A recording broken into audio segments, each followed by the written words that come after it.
What's up, guys? Welcome to your 119th Android tutorial for the new Boston. And just briefly, before we get started, I just want to show you guys if you guys are having some troubles, also what we can do with this catch exception, because right now it's not really doing anything besides setting it to false. We can also set up a dialog where we're going to refer to the exception itself, which is called E, and we're just going to say dot, or we'll set up a string, and we'll call this air.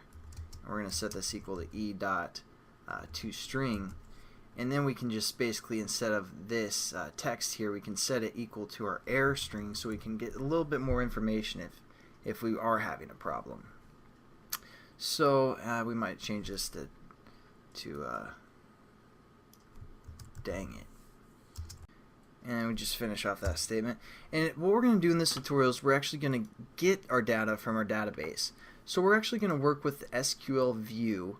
And again, if you open up here, we have this text view, which we referred to as text view SQL information. So what we want to do is we want to set up our text view, the reference here, quickly. So we're just going to get that set up. Sorry, I clipped the video, got a phone call, so I'd pick that up. But there we go, we set up our reference, and now we have this text view that's related to that text view. And all we're going to do is basically, let's set up our method for the most part, and then we'll define it. So we have a text view, and then we're going to create our hot or not class, and we're going to call this our table,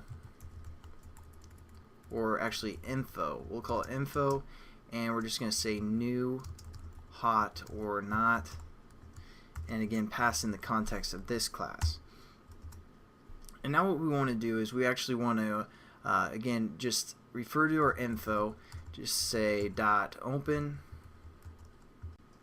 Then what we want to do is we want to create a string, so we're going to call this string info, or string data, and we're going to just basically say our info dot get data.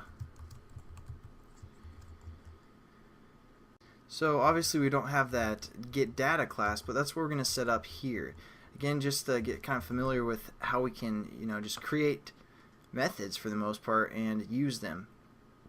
So basically what we want is we want to return some kind of a string from this get data method. And then what we're going to do is we're going to set our text view set text to basically our string that we got the data from, if that makes any sense. So again, we just opened up our hot or not class, got the string from this method that we haven't created yet, then we close it, and then we just set our content view to the information that we got.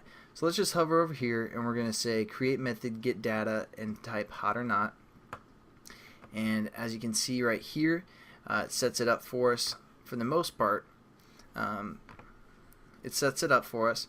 And now what we want to do is we basically want to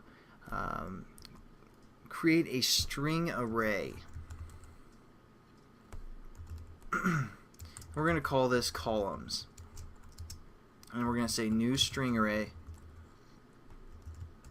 And within here we're going to say key row ID, comma, key name ID, or key name, and key hotness.